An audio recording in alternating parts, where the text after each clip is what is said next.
Alright, today I'm talking about the Helite H-Moov backpack, airbag backpack, and why I got it.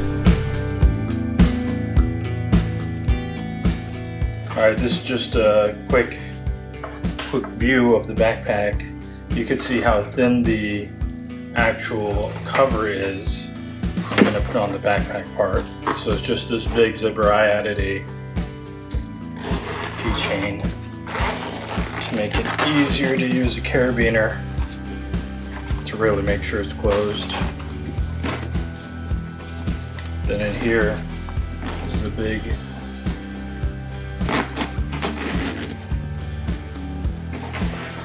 and here's the backpack.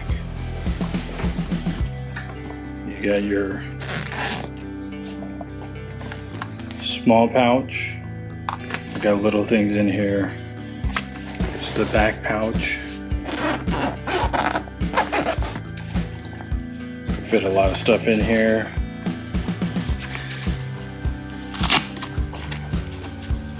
Got earplugs. Here's the main pouch. I've fit Ninja 500 seat in here. You can see I have it in the small configuration right now, but I've got a bunch of GoPro stuff in here. Let's see, all of this stuff is in there in the small configuration. To put in the larger configuration, you have this zip. This expands it. So I fit the Ninja 500 seat in with it expanded. Let's see how many quarts of oil we could fit in. I'm able to put 1, 2, 3, 4. Some of these are empty. Just did my oil change. Got 6 with still plenty of room. Kind of give you an idea on how much stuff you can actually fit in here. But yeah, as you can see, there's a laptop section, little pouches. There are little icons all over which help identify what's what. This is the rain cover. To open that up, it's high vis. I have my garage door opener and that little pouch. This pouch is your actual unit. I have the electronic version. It's 3 presses to turn it on, and it's not charged right now. It's low on battery. 3 to turn it off. It's probably telling me I gotta charge. This is the unit. You can actually replace this yourself. This is a little electronic unit right there. You can put a camelback in the backpack. And you could slip your line through right here. On the bottom, you can see there's a helmet holder. Open this up. Here, I'll do it. Even though it's going to be a pain to put it back. And here's a helmet in the actual helmet holder. Looks good. Holds it. It's clipped into these. Got these clips right here. I like what Helite does with their airbags. You can replace the cartridges yourself, the CO2 cartridges inside it, if you ever happen to have an off and it expands.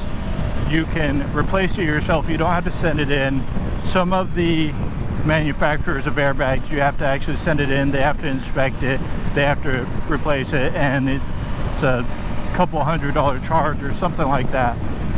With Helite, you can buy extra canisters in case you do happen to have it go off, and that's that. I'm not an at-gat all the time person. That means all the gear all the time. I try to do most of the gear all the time. Like right now, I'm not wearing knee pads or riding jeans. It's just too hot. At some points, the weather stops me from wearing absolutely everything, because if I'm going to pass out when riding, then it wasn't worth wearing all this stuff anyway. So when looking for airbags, I was really focused on finding something that would be comfortable in heat. I'm in Southern California. It's hot today. It's like 90 degrees. If I can't wear the airbag in heat, I'm not going to wear it, and you know, if it's not comfortable, I'm not going to wear it, so it's useless to me. You know, the Alpinestars is highly rated. People like it, but being under the jacket, kind of like a trash bag style, that would just be too hot for my use case.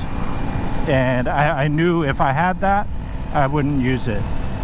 Then I got the Helite, and they have the two different versions. They have the Turtle, which is the regular vest, and it has more coverage than what I'm currently using, and it would probably flow air better than something like the Alpinestars and all that, but even that would be a little too much for me in the heat I ride in.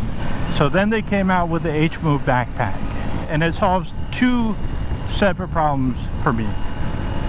I usually always ride with the backpack in case I buy something, store my hat, store my camera equipment that I'm using right now.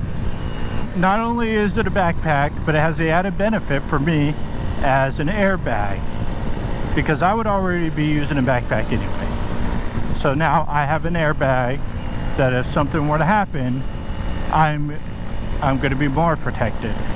Now, it's not as full coverage as something like the Turtle 2, but it is something I use all the time because it's convenient. And to me, convenience trumps coverage. Something I'm going to wear 100% of the time is better than something I'm going to wear 50% of the time, to me. Now, everybody has to make their own decision for themselves. Maybe you want more coverage, maybe you'll use more coverage more of the time. Maybe that's comfortable for you. I've tried on the Turtle 2, and it's super comfortable. It's just the heat. Now, this doesn't have the full coverage, which means it's open more to air. Right now I'm wearing a mesh jacket and the backpack, and I'm fully getting air all over the place. It's not suffocating me. I've toured with it 400 miles a day, toured with it in the 100 degrees, and I was fine. It also has space for a camelback in that 100-degree weather I was riding in. I had a camelback with ice in it. I was golden. The big things to decide on if you're going Helite is between tethered and electronic. With the tethered version, you have to actually click into your bike like a seatbelt kind of. That's mechanical, totally mechanical, so it's going to work 100% of the time that it separates from the bike. When you separate from the bike, it pulls, yanks it, inflates. I knew for me it would be a hassle. I don't want to click in. I also have several different bikes. I'm going to have to put a clip on every different bike. The annoying part for me would be scratching up my bikes, and also feeling like I'm clicked into something. I'm sure it doesn't feel bad. I'm sure people get used to it, but I never like things tugging on me personally. But the benefits is it's going to work every time once you separate. One of the cons is if you go down, let's say, low side and you start sliding with the bike, it's not going to go off because you haven't removed enough space from the bike. Look at that cow, to make it go off. So I knew I personally would prefer the electronic version. Yes, you have to charge it, but I also have to charge my cameras, I have to charge my cell phone, I have to charge my Sena headset device. I'm used to charging things for my bike, and I don't find it a hassle. I find that I don't know the exact numbers, I'll probably throw it up. It lasts for a long time, several rides, and you're good, and then you charge it up again. There are cons with the electronic version. The Helite electronic version doesn't activate until you hit 15 miles per hour speed. If you have a tip over 10 miles an hour, supposedly it's not going to work. If you get rear-ended, supposedly it's not going to set off. You know, I'm not sure on if there's a 15-mile-an-hour force that you move, if it then activates. I don't know. It's a decent trade-off, so it doesn't set off when you forget to turn it off. You take off your backpack, you throw it on the ground, it's not going to explode. You'll look it up in the other airbags on the market. Some of them work below 15 miles an hour, and that's all fine and dandy, but when you read the forums, you'll see that people have a lot more accidental inflations. And I think that's a byproduct of being able to work without getting up to speed. You know, I've been riding for a decade without an airbag. For me, if I'm not protected under 15 miles an hour, that's just a risk I'm willing to take, because the convenience and being protected over 15 miles an hour. For me, my biggest thing is I want to be a little more protected on the freeway, splitting lanes, stuff like that, which happens above 15 miles an hour. They both have trade-offs. The electronic version has several different sensors. I know it has a gyroscope, accelerometer, and it also uses GPS. Apparently, if it can't get a GPS signal, it doesn't work. Things like an underground tunnel or something like that, where it might not work. These are things to think about. But to me, it's all worth the trade-off. I'm still wearing a jacket with a back protector in it, and there's also a back protector in the backpack. But if the backpack doesn't inflate, I'm still where I was prior to not having an airbag, and I'm okay with that. I love the backpack part of this airbag because it has a ton of different uses. There's a helmet holder in it, a waterproof cover for it. There's a bunch of different pockets on it. You can extend the main compartment of the backpack. I've carried a spare motorcycle seat for the Ninja 500 in it.